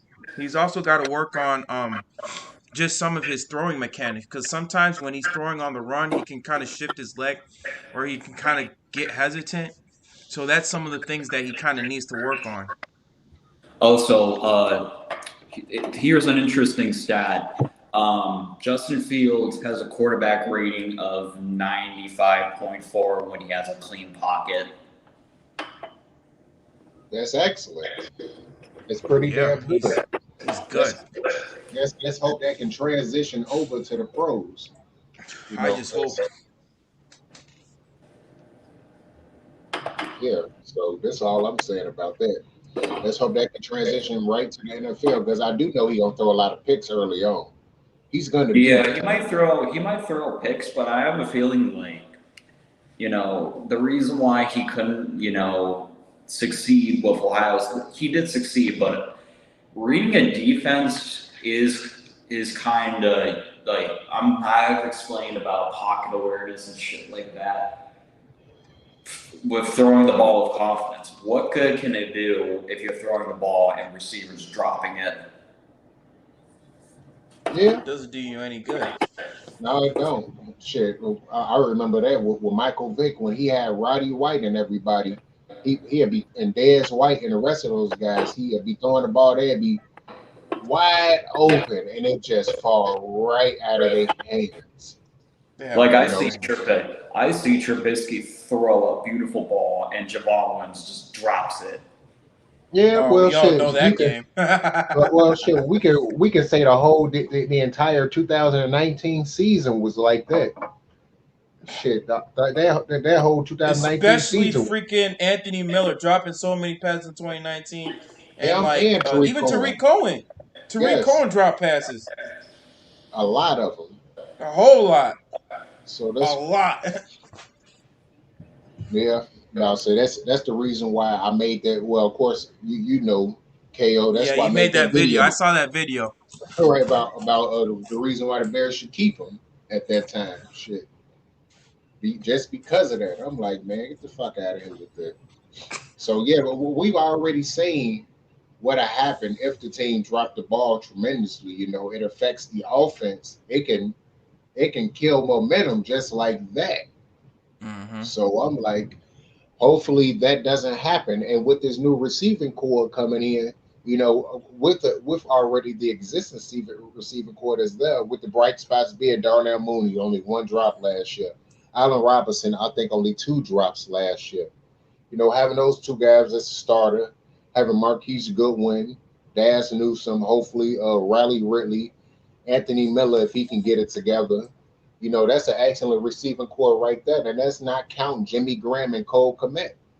You know, that's still not counting Tariq Cohen, Damian Williams, and David Montgomery, three guys that can catch the ball out of the backfield and be effective in the open field, making guys miss and able to get extra yards in their own type of way. And let's also not forget Demir Bird. Demir Bird was a freaking a secret weapon for the Patriots. Right. Yeah, we got they called our wide receiver core the Legion of Zoom. Right.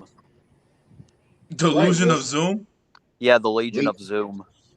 the Oh, I Legion thought of you said Zoom. delusion of Zoom. Delusion. I'm Yeah, like, what the yeah. heck? Because This that's a could lot of be speed. a top 5 wide receiver core. It definitely can I agree.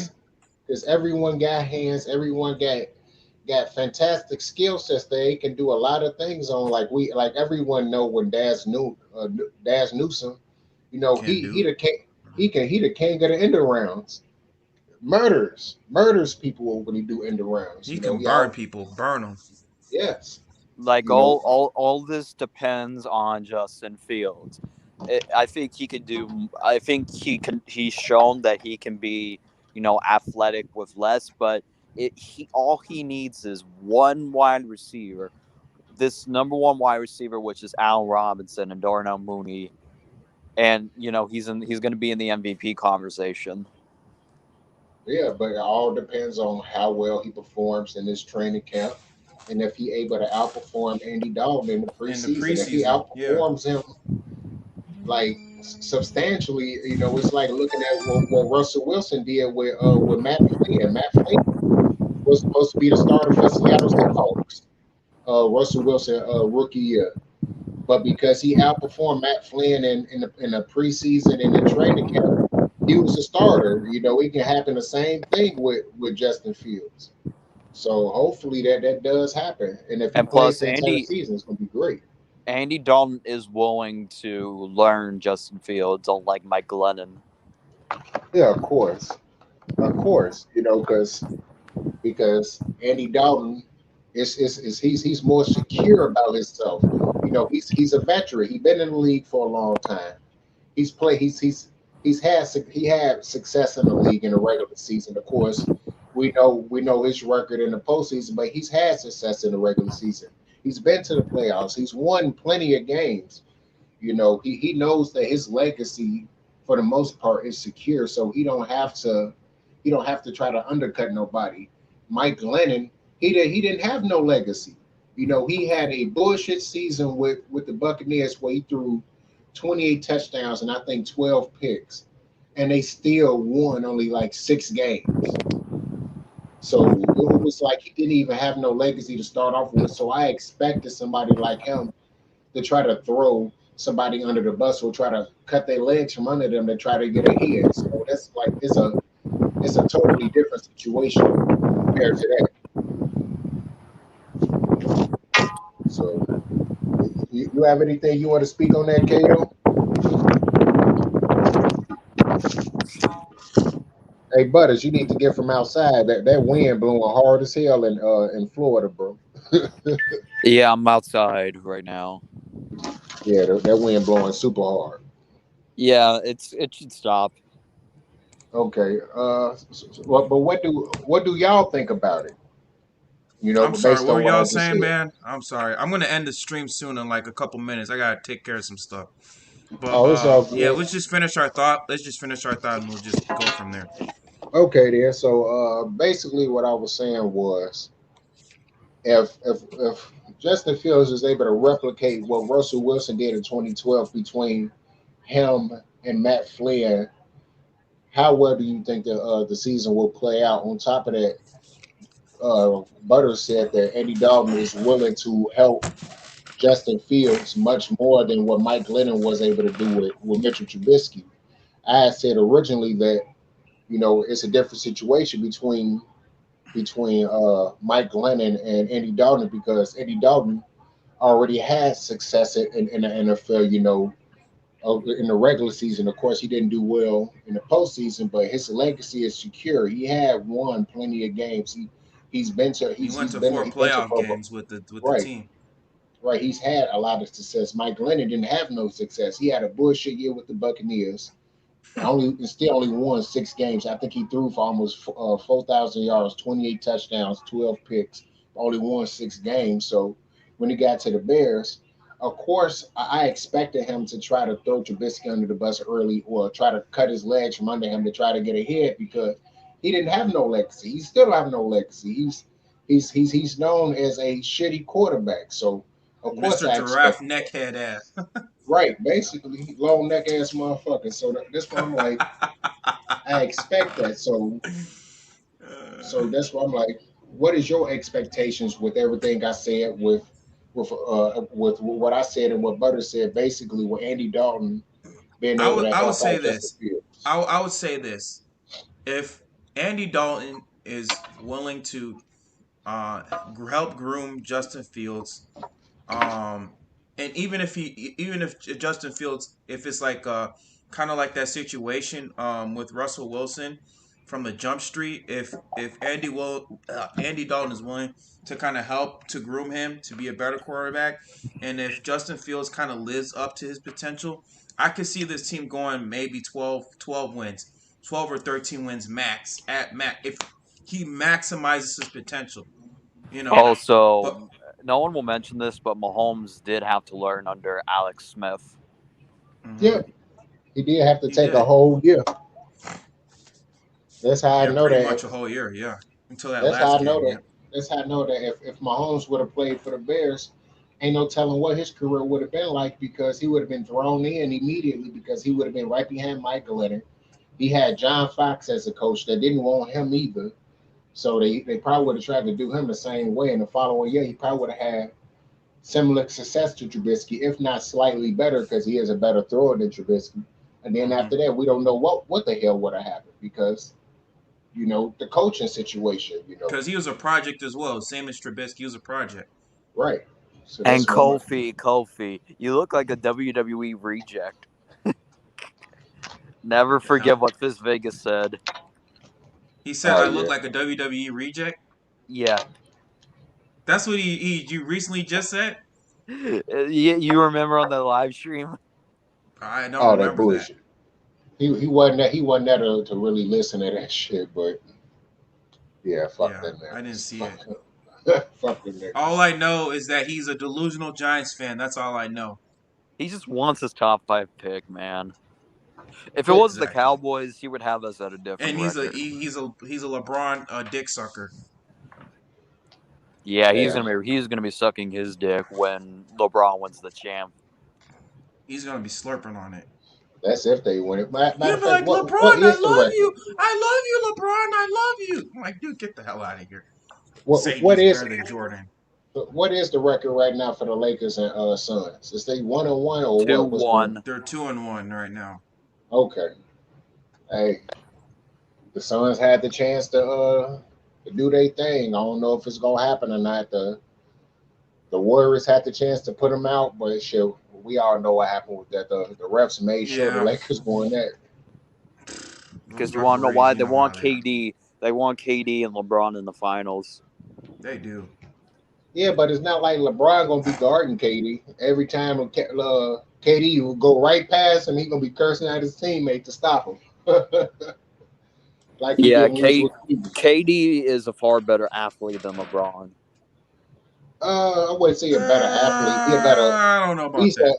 he's a better offensive force. We're talking about in their primes or right now. Well, if I'm going to be honest, if when KD joined the Warriors, they were relevant. They were going to finals like constantly, and ever since KD left that team, they haven't made it back since.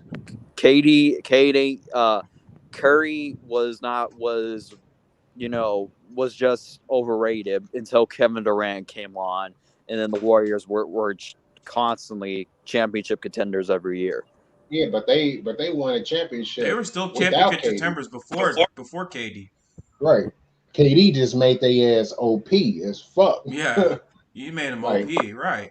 right, they was already 2016, OP. 2015, 2016, they went to the finals without KD. Right. Just with KD on the, They what just were nobody OP as gonna hell. beat them. Yeah, they Right. were What overpowered. nobody gonna Yeah, beat them in because Yeah, even they were because like a cheat I, code. They're look, freaking I like the can make final boss in a I, game. I can make the same case that Oklahoma City Thunder wasn't the same after KD left. well now that's Oh, a of true fact course. though. That's a true fact because they don't have no 7 footer that can dribble, drive, shoot the ball, pass the ball, rebound, and play defense all at the same damn time. And And Because of Russell Westbrook and Billy Donovan's dumbass. yeah, true. I'm about to say on top of that too.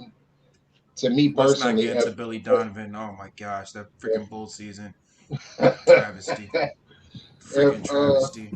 I put it like this, I'm not gonna make an excuse for the Bulls, but they need to get their team chemistry because a lot of it did change with after the the Nurkic trade, trade. Yeah, after the trade, yeah. to me they lost more games after the trade. After that I trade, got they a question couldn't for get you it together. guys. I got a question. If the Clippers choke, right? If the Clippers choke this against the Mavericks, do you see Kawhi coming to the Bear? I mean, to Chicago? Hell no, he probably going to Kawhi wants a bag. right. He Yeah. probably going to Oakland.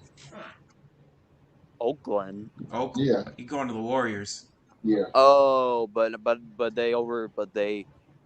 but he wants a bag, but I don't think he'll get it there.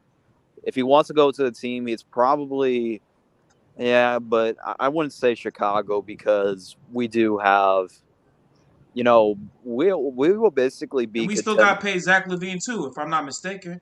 Right. I would have loved to have Derrick Rose and Zach Levine on the same team. Oh Man, hell I yeah, was I yeah. was one of I don't know. See, we didn't know each other then. I was one of the few people at that time screaming for them to keep Derrick Rose. And when a lot of people were saying, "Man, get rid of him, get rid of him," like, man, Because he y'all was dumb as always injury hell. prone. Right? I'm like, man, the moment he started doing good again, I'm gonna hear y'all same bastard ass people talk about, "Oh man, D Rose doing good. That's always been my nigga." So I'm like, man, fuck out of here. That shit Exactly. Y'all wanted him out. Now you want him back. right. Now you cheering for him because he doing good again. I'm like, y'all And then with the so Knicks, yeah. flip flopping ass niggas. Like, man, that shit was crazy. Like I was so hurt when he left and he was with Cleveland and then eventually hmm New York the Utah, and first then he time. went to Minnesota Right, Detroit and that back with the to the Knicks. So Knicks. I'm like, I don't know, And I man. remember that game where he scored 50 points. It was like October 31st. It was Yeah, like 2018 or 2019. I don't remember. It yeah, was a he did couple that the years day back. after But my he did the day after my birthday. oh, your birthday is the 30th October? Yep, Oh, wow. yep. So I Man. was like, excellent. But damn, man, that game, bro, like that game right there, man. It was so memorable because all the heartache, all the injuries, all the torn ACLs, all the surgeries that he went through. I mean, that could have ended his career. He could have, called it a career, like just ended his basketball career just from right there. But the fact that he's able to battle through all those injuries, all through all the heartache that he's been through, I mean, the guy's just been through a lot, and just to see him, get those 50 points, man. Just the fact that he scored 50 points. I forgot what team it was. Um, what team was it? Oh, Butter's gone. Damn, he just be Yeah, dipping. he left. Yeah. Oh, damn. What team did he score 50 points in? I know it was Minnesota that he played for. I forgot who the hell Yeah, he did it against. 50 points against. Let me see. Oh, it was the Jazz. Yeah, it was the Jazz. Okay, Yeah, it was the Jazz. yeah, he did toe tag their ass that game. Yeah, he did.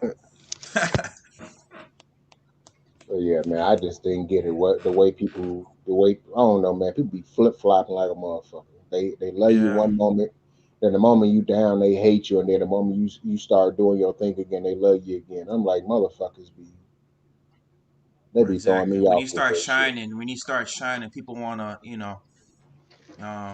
to come to you. But when you're down, nobody wants to talk to you. Right. They everybody back on his nuts, and majority of them Hmm. people it's the same people that were saying fuck D Rose because he can't stay healthy on the court. I'm like, And I promise you, Jonah Pittman, when you beat when you beat Canelo Alvarez, watch what happens. You're gonna be saying, "Hey man, remember me? Oh yo, remember me, bro?" I'm like, "No, I don't." hell yeah, if this shit, yeah, if that was to happen too, I'm pretty sure that would be the saying. Oh man, yeah, woo, man. Who is that? I'm There's like, always some damn. shit. Right, People, I don't know, man. People always be on that foo foo, man. right. Just show up So, out the woodwork. and another thing too is mainly like I keep saying, it's the goddamn media. The media is what predict everything. Like they can go from turning your career to being spectacular to just straight up destroying your career. Same thing going on with Kwame Brown now. That's why he cutting up That's on exactly everybody. what I was gonna say. Kwame Yep, Brown was talking about it on his YouTube channel yep. How about Stephen A. Stephen A. Smith. Smith, yeah, how he the one Hmm. who literally made everyone believe Kwame Brown was absolutely terrible, but absolutely terrible guys don't play for 12 years. Right. They He even don't. set prime examples. He was like, because he Kwame Brown, even though he scored the same amount of points as Jordan did at one point, 8-8 or 10-10. DeAndre Jordan got like $65 million contract. Tyrus Thomas scored 8-8, the same as Kwame Brown. He get $40 million contract, but because his name is Kwame Brown, instead of getting a 4 year, $60 million contract, he get a 1 year, $15 million contract instead, because the teams is too scared to sign him for a long-term deal because they know that the media will destroy them, and guess what? The fans will follow right behind the media because they too busy following the narrative instead of watching the actual game. Because I'm like, I looked Kwame Brown a few times. This man and put up 30 points, had 30-point games with 19 rebound games and Hmm. all type of shit. I'm like, hold on. But they made this man seem like this man was only This scoring is like 2 points trash. a He's not. He game. wasn't that bad of a player. Right. He wasn't Adam Morrison or Darko Milicic. He wasn't one of Right. those guys. Exactly. Darko Milicic was god awful. Was garbage. Right. That's what I'm saying. Like he wasn't bad like those guys. Hmm. You know, he wasn't the best NBA player, but he definitely wasn't He no wasn't the worst. right. Like I Or don't like know. freaking Anthony Bennett. He wasn't as Right. bad as Anthony Bennett. Right. None of those guys. Because when Hmm. Kwame Brown first came to the league in 2001, I Hmm. was watching the NBA, but I wasn't into to the media like that. I really didn't watch ESPN like that, so I really didn't give a shit about what they was talking about. Even when I heard it years later, I was like, I thought to myself this: Right. y'all talking all that shit, but he still make more money than all you niggas. So Right. I was like, I guess I can't talk shit about nobody that's making way more bread than me, and then make it seem like I can do their fucking job. If that was the case, I would be doing a job. I would be in the NBA. So Hmm. because you can't be talking shit about somebody, calling them a scrub when your ass is a nobody when it come And down to and that. an NBA analyst. Right, you a mouthpiece. That's it. So because you a mouthpiece, and a lot of those guys, a lot of those analysts are failed NBA or NFL players, guys that had NBA or NFL aspirations but never got there. That's those woulda, coulda, shoulda type of niggas that he was talking about. That woulda, coulda, shoulda niggas that wish they could have did it, that felt like they could have did it, but guess what? No, you wouldn't have made it even if you didn't blow out your knee or you did get clock on to play because guess what? You wasn't that damn good.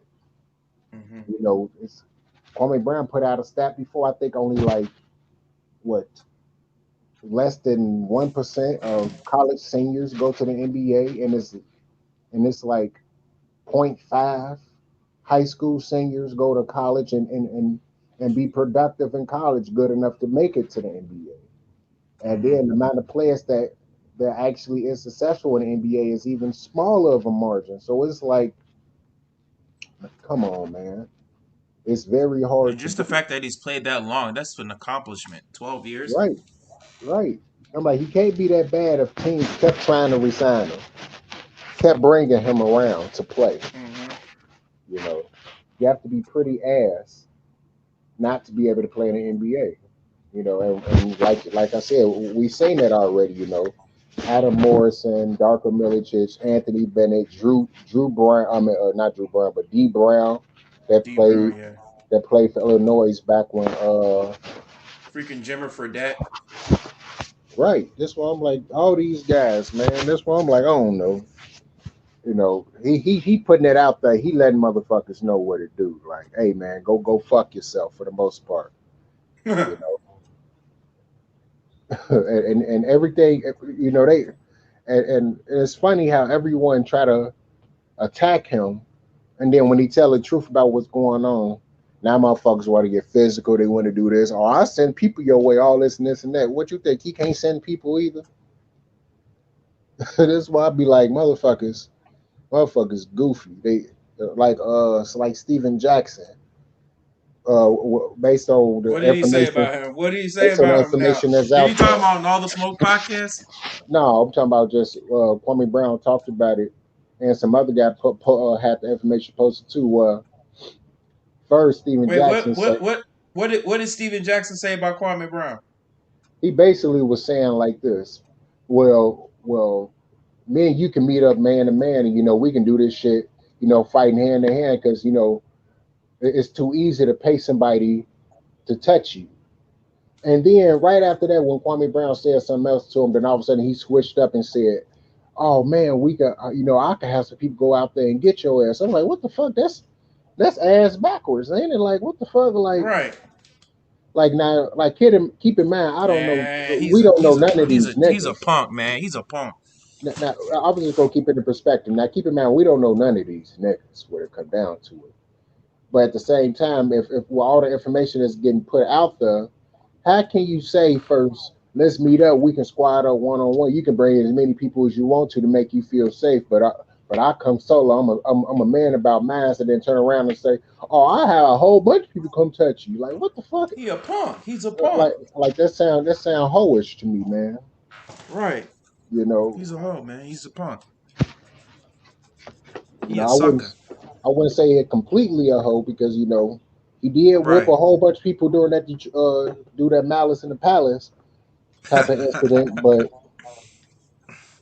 that's still that's some whole ass shit to be saying. Regardless, I agree with you. That is some pussy ass shit to be saying. Like first you talking about fighting nigga one on one, and then all of a sudden you switch it up to bringing having 15 people touching nigga.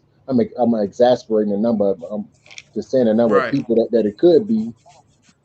But I'm like, come on, man, you can't be saying no shit like that and turn around and switching it up and saying I'm gonna send people next. Like that's grade A1 bitch ass nigga. Like I knew a nigga, like I worked with niggas that was like that. I used to work at this Mm. call center back in the day. And I knew a dude that was just like that. Like every answer that you said to him about something gangster, first thing that came out of his mouth was, "Oh, I'll go get my people." I'm like, so is that so?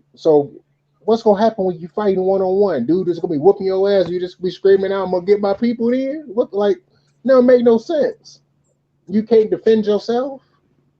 That's what it sounds like. Like you can't defend yourself. You gotta always get people.